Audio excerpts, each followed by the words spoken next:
Hey, Saturday, April 22nd.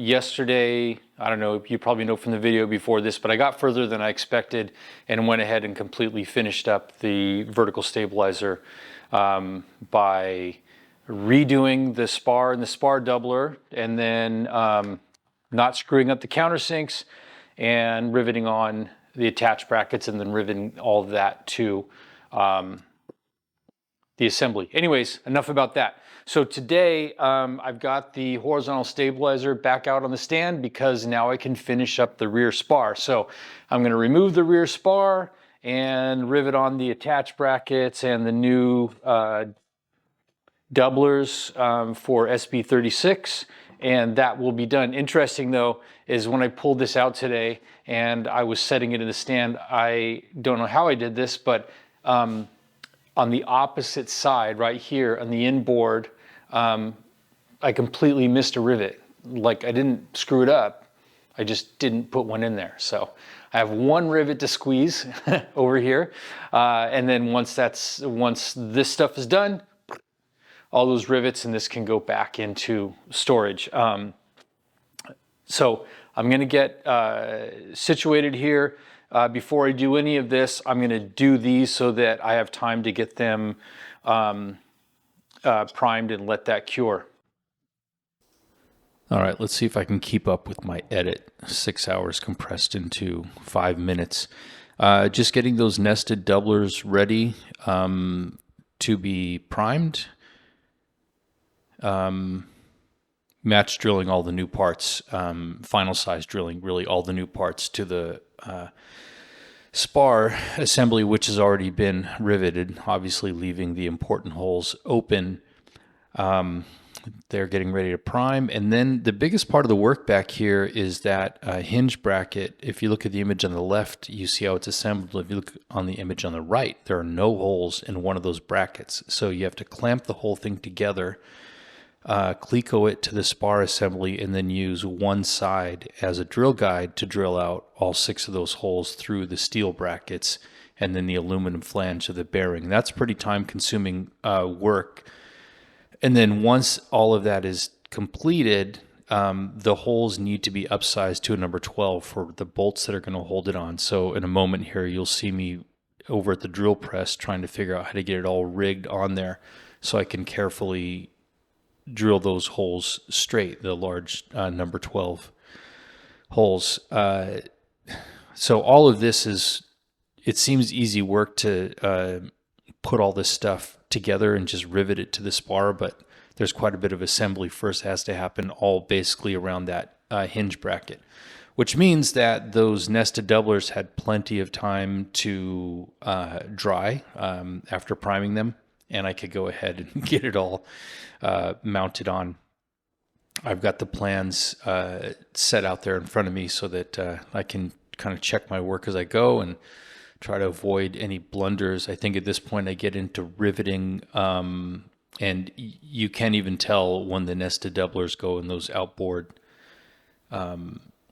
portions of the spar because they're now primed and they look identical. But got the bolts in and torqued and all set, and then I'll go ahead and get to attaching this thing finally onto the horizontal stabilizer where it's supposed to be. And it's funny because all the work that I've just done today, the 22nd of April, is the very first steps on the entire build, which I began on December 11th.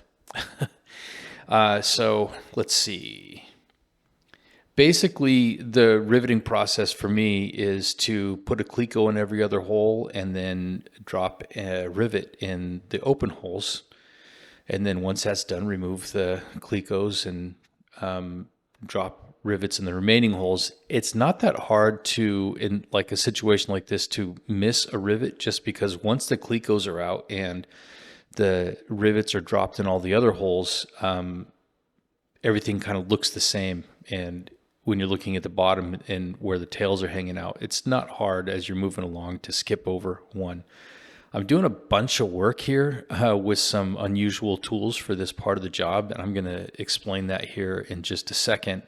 But yeah, this was a considerable portion of the time that I spent, and I was so sure of myself a few days earlier when I riveted this spar. I've been at this for many hours now, and I got a lot done, and all I had left to do was just these little flush rivets connecting the seam to the spar, and I would be done. And as I worked my way toward the middle, I realized that I made a pretty big blunder. Thankfully, as I record this right now, this is post blunder and I've recovered from it. And depending on what sequence I edit this, you might see that I actually did this whole thing without even cursing. I guess I'm getting used to making mistakes. But as you're looking at the rear spar right here, these two ribs where they attach to the spar were not attached to the spar. Last week or the week before, or whenever I riveted the reinforcement bars to the rear spar, I went ahead and riveted these holes. I didn't put rivets in any holes that needed to be left open, so that went really well. In fact, the whole thing went really easily yesterday.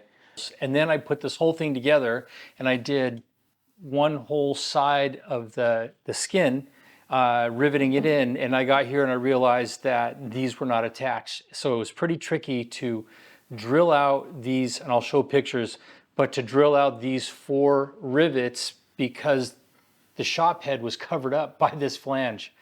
So I'll explain the rest in the pictures. So yeah, I prematurely riveted these 4 holes in the rear spar and then covered them with the flanges of the ribs that they were supposed to attach to. So figuring out how to get those out of there without unriveting the entire skin from the spar was a bit of a challenge. And on the topic, removing rivets is tricky business, and this particular video by Alan Tho I found very useful, and for whatever reason it clicked with me and I really improved my rivet removal game. So there will be a link to this video in the description below.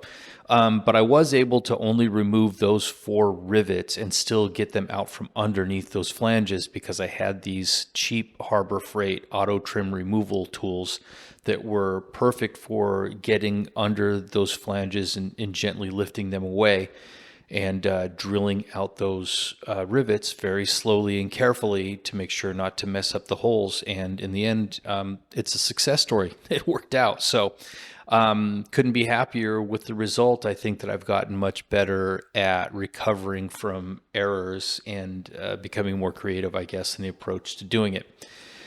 Thanks for watching. I think that the April 22nd version here of me will wrap up the rest of this video. So take care.